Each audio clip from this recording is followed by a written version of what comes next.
It looked extremely rocky for the Mudville Nine that day. The score stood 2-4 with but an inning left to play. So when Cooney died at first and Barrows did the same, a pallor wreathed the features of the patrons of the game.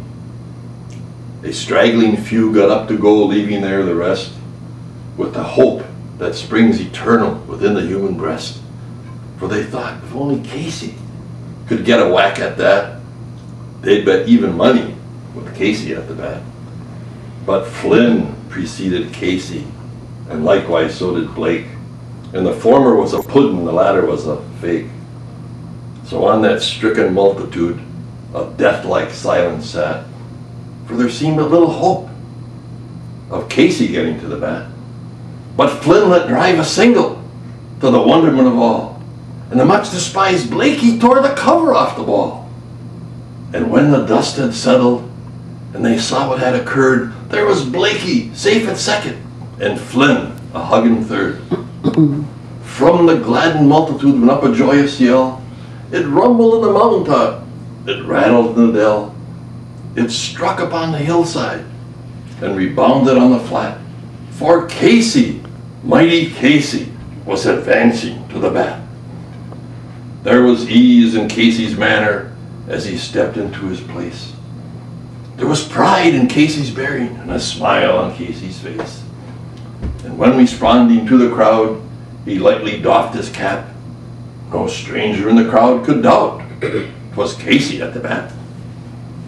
10,000 eyes were on him as he rubbed his hand with dirt. 5,000 tongues applauded as he rubbed it on his shirt. And now the riding pitcher dug the ball into his hip.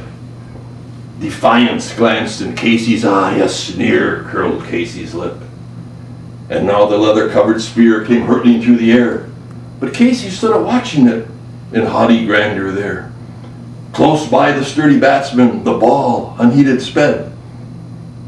That ain't my style, said Casey. Strike one, the umpire said.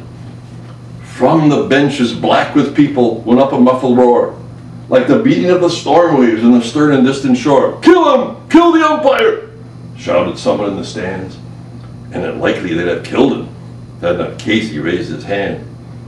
With a smile of Christian charity, great Casey's visage shone.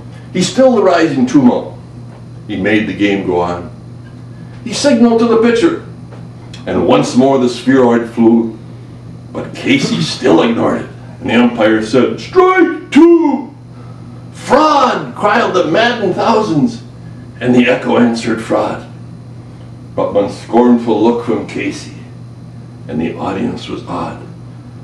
They saw his lips go stern and cold. They saw his muscles strain, for they knew that Casey wouldn't let the ball go by again. The sneer is gone from Casey's lips. His teeth are clenched in hate. He pounds with cruel vengeance his bat upon the plate. And now the pitcher holds the ball. And now he lets it go.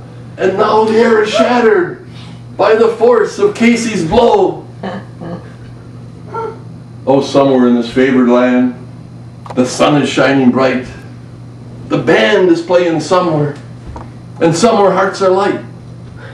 And somewhere men are laughing. And somewhere children shout.